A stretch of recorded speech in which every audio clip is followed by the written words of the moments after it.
Alright. So, UFC Freedom 250, Topuria versus Gaethje. This is happening next Monday in Australia, Sunday obviously in the US. Biggest card probably gonna be for a long, long time. UFC's never done this. This is a historical moment for MMA as a sport, and I'm here to break down the card. So let's get into it. First fight of the night, we're going to be looking at Steve Garcia, Diego Lopez. This is a tricky one, man. Honestly, it's actually quite tricky. Steve Garcia, obviously coming off the biggest win of his career, beating Onama, first round TKO. It's great, and the guy is really, really good. He's got some really good boxing, some good kicks, and he's lengthy, man. The guy's lengthy. He he's a lengthy guy. But Diego Lopez, man, that guy, he's a brawler. And for that reason, I just think Diego's going to get him, man. But in all seriousness, Diego's fought for the title. He's been in big fights. It's a big stage as well, fighting on the White House. You know, to be the main fight, the opening fight, it is truly something special. I can see this going just all 3 rounds. No one getting knocked out. No one getting submitted, because they are both tough guys. And Diego Lopez, say what you want about him. He's too static on the feet, especially in those Volk fights. Volk made him look easy, but the guy can box, and you know what? The guy can also submit. He's a really good BJJ black belt. He also trains a lot of people in BJJ. Well, you might not know. The former champion Alexa Grasso, he trains with her, but is also her trainer for BJJ. So that's really interesting. But Garcia's a dog, man. He's a dog, and I can just see this going all 3 rounds, and I can see Diego Lopez picking up a decision win. Obviously looking great for Volk's legacy, but nothing special. But this will be a cracker fight to open up the card. You know what I mean? So yeah, I'm taking Diego Lopez. All 3 rounds, unanimous. Maybe he will win 29-20. I can see Steve Garcia coming out explosive and winning the first round. But as the fight goes on, I can see Diego picking up the last 2 rounds. But yeah, moving on. Bo Nickel versus Kyle Dawkins. How is this on the main card? Honestly, it is a right fight. Kyle Dawkins is a bit of a nobody. He's come to the UFC. I think he's got 2 back-to-back finishes, like first round stoppages. And the Michel Pereira one was very, very interesting. I did not see this guy coming out. You know, obviously was in the UFC, got released, or he left for a while, came back after doing well in the regional scene, and to do what he did against Michel Pereira, like, dude, who puts Michel Pereira away like that? But Bo Nickel obviously coming around off UFC 322 in good old New York, coming off of a crazy head kick against Vera. Look, Bo's obviously wrestling's tremendous. You know, one of the best America's ever produced wrestling wise. He's come to UFC and he's done amazing. Obviously that loss to Derrida, those knees to the body, hasn't aged great. Derrida has gone on and, you know, obviously he beat Whitaker, very close fight, but then to lose the way he did against freaking Kaya Bahalio, that was just a very lackluster fight. And then the Brendan Allen loss, oh, don't get me started. The Brendan Allen loss was bad, man. He looked crap against that. So for Bo Nickel to lose the way he did to Derrida, it is what it is. It was a big step up. But look, Bo Nickel's back on it. You know, crazy head kick win. Let's not forget, in his last fight. Kyle Dawkins, can he do what Derrida did to Bo Nickel? Yes, but is he the biggest threat in this division? You know, who's a bigger threat in this division out of the 2? It is Bo Nickel. Who can do better in their career? It is Bo Nickel. Kyle Dawkins, you know, it doesn't say his age here, but I'm pretty sure Kyle Dawkins is getting on. You know, Bo Nickel's still heading towards his prime. You know, he's youthful, and he is destined to reach that top 5 in the division.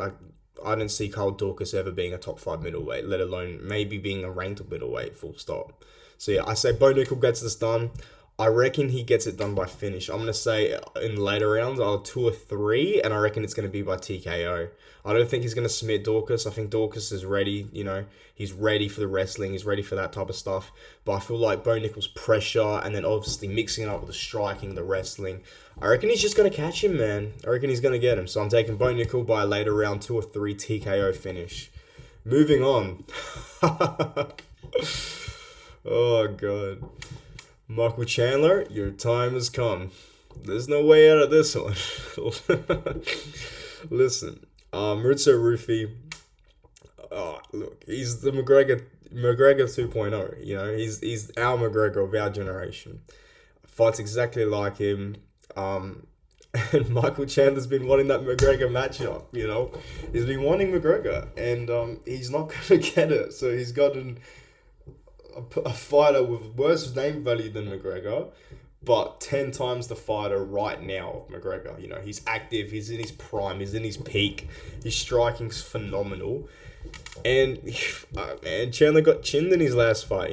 Paddy Pimblett put him out, TKO finish, those fucking nasty 12-6 elbows. Oh yeah. And you know what?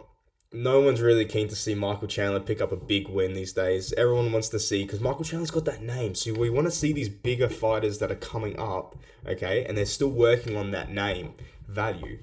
We want them to put away a guy with a name that we don't really care for anymore. So, Mauricio Rufy to beat Chandler would be ideal if I was the UFC. If I was the matchmakers, I would want that fight. Because Mauricio Rufy versus a Paddy Pimblett, Mauricio Rufy versus anyone really in that top 5. I can see him versus an Oliveira selling really well. Oh, him versus Holloway, what am I talking about? Mauricio Rufy Holloway would be insane. And that's definitely a fight to make if he beats Chandler. That's an incredible fight. For the sake of the sport and the UFC, we want Rufy to win. I think the matchup is in his favor. Chandler's getting on. Chandler's late 30s now, 36, 37. Mauricio Rufy, I want to say 30, 31, in his peak, in his prime, wants to head to the belt. Michael Chandler, I'm pretty sure he knows as an athlete he's not going to reach those title aspirations again, and he's just fighting for money, he's fighting for fun, and he's fighting to fight on the big cards. He's fighting for the sake of, for those type of reasons. Mauricio Rufy, he has the title in his mind, and you know what, that's a big separator for me between who's more hungrier. And yeah, I can see Chandler just trying to go out there, wrestling, mixing it up and stuff like that. And Mauricio Rufy just laughing at him while he's stuffing the takedowns and he's fucking kicking the shit out of him. And then I reckon he's going to land a fucking nasty hook right on Chandler's chin. And he's going to put Chandler out, honestly. I actually think he's going to put him out.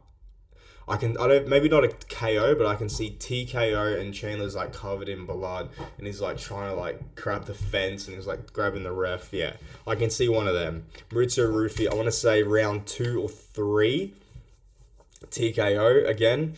I know I said round 2 or 3 for the Bo Nickal Kyle Dorcas fight, so I'll pick to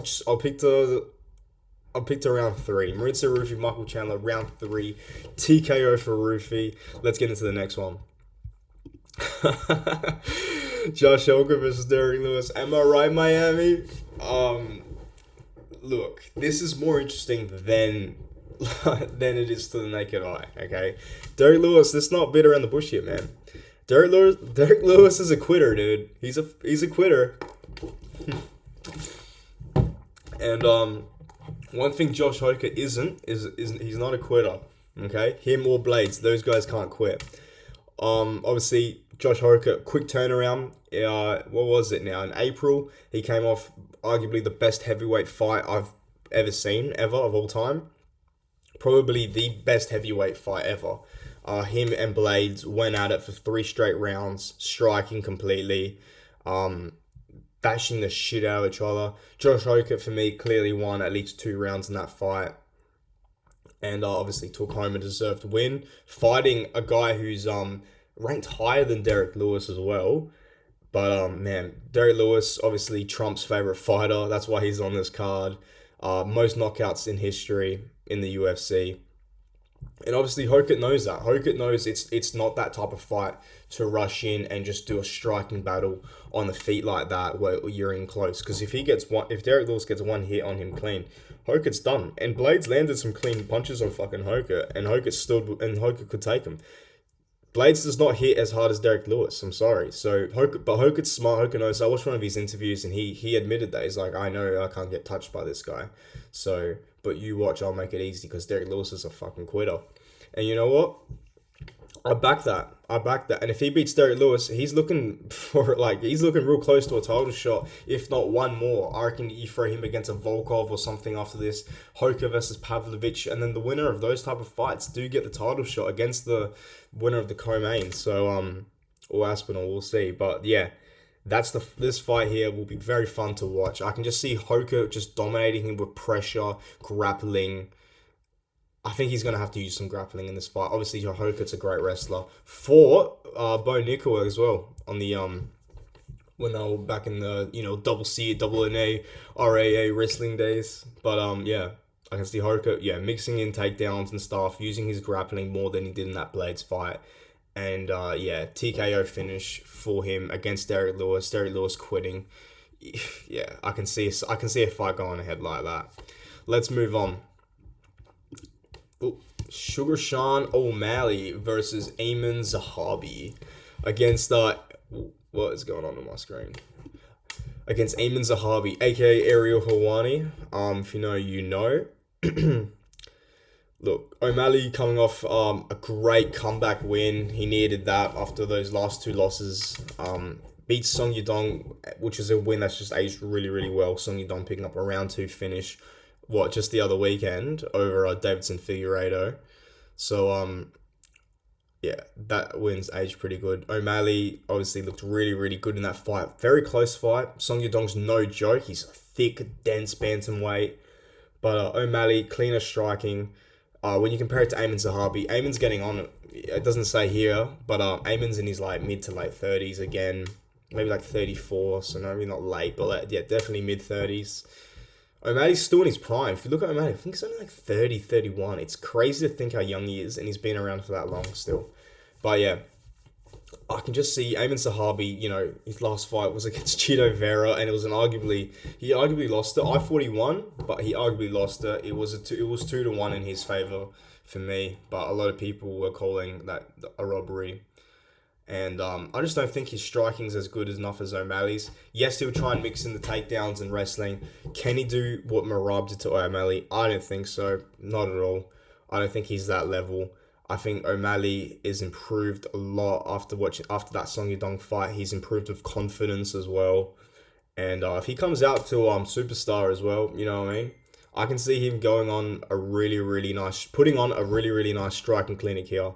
Putting Ayman Zahabi away potentially as well. Yeah, we want Sugar Sean back in the UFC. We want Sugar Sean to be doing what he does best. And yeah, I see Sugar Sean O'Malley getting this done probably by TKO, KO finish. A walk off would be excellent at the White House as well.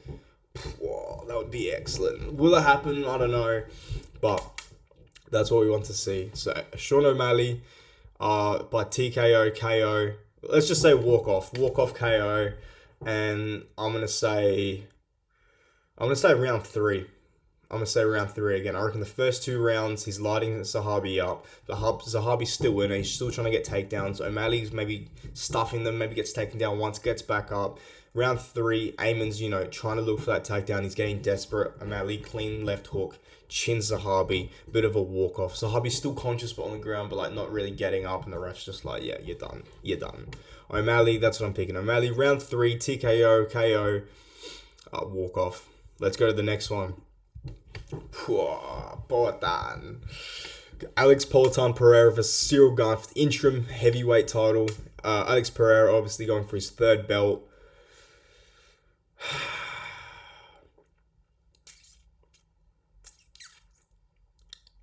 Oh, it's so tough. Gane looks so good against Aspinall. He did, man. Say what you want about Aspinall, okay? Aspinall's really, really good. Yes, maybe he was overhyped going into this. Everyone was saying, yeah, he's Aspinall by whatever he wants first round. and Gunn looked really, really competitive. Arguably was winning that first round, a lot of people said, against Aspinall before obviously the foul, which stopped the fight. And that's a really impressive performance. And people forget, man, Cyril Gann's got really good Muay Thai. Obviously, he's changed his stance since moving into MMA, a bit more wide-footed. But can he? I just feel like if you're standing with Alex Pereira, you're not gonna win. Alex Pereira's got the best stand-up in the UFC, arguably ever. Everything's like on point. He's kickboxing, his type of Muay Thai is what's on point. He's got some great stand up, and it's worked for pretty much in every single one of his fights. He's got a KO in like almost every single UFC fight.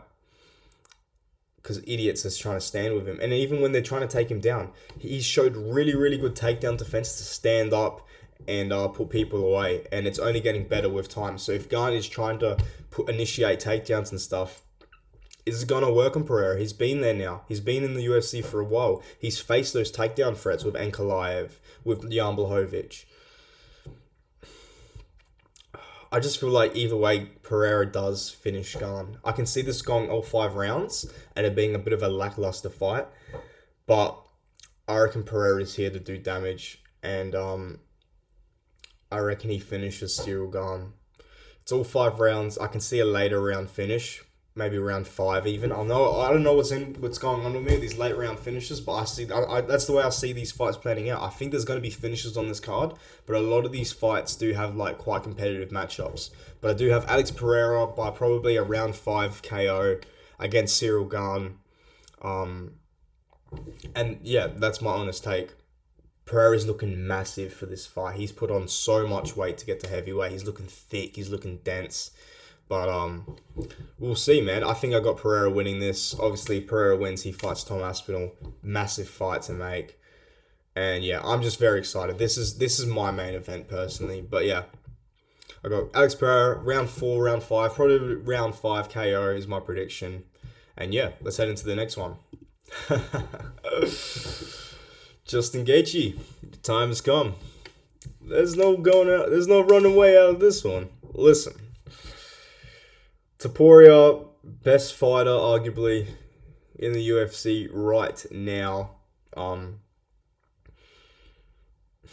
I reckon this is. I'll be quick with this one.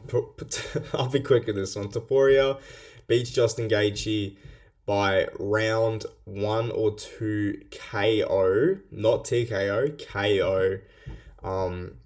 I think he just outboxes him. Gaethje's a bit of a chaotic fighter, you know what I mean? He doesn't mind to get hit to throw a hit, you know what I mean? He'll get punched to throw a punch is what I'm trying to say.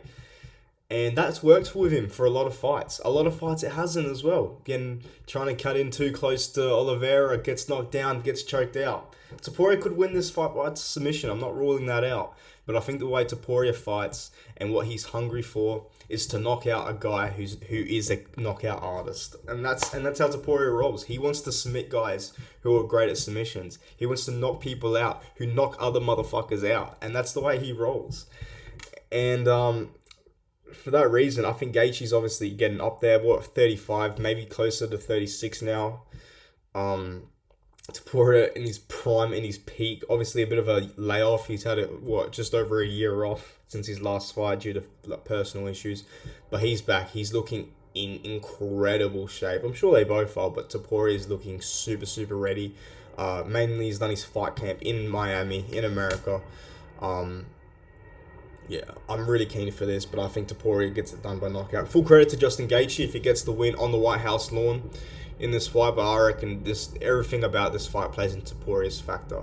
You know what I mean? Gaethje's going to want to keep it standing because he's a stand-up fighter. He's not a good grappler, and we know how good Topuria is at grappling. But then Topuria's striking is also better than Gaethje's. I think most people believe that 100%. Obviously, he's got more knockout power too, so yeah, I'm going to call round 2 knockout for Ilia Topuria. First round, a little bit competitive, but Topuria picks it up as the fight goes on. Yeah, and then we see a knockout in the second. that's my predictions, guys. So I am super excited for this card. I think we're going to see lots of finishes. It's going to be a lot of fun. Did I call a finish for every single fight here? Not. I think the very first fight's going to go to a decision, and then I see a knockout pretty much for every other fight. So yeah, it's very interesting. But anyways, guys, thank you for watching. These are my predictions. See ya.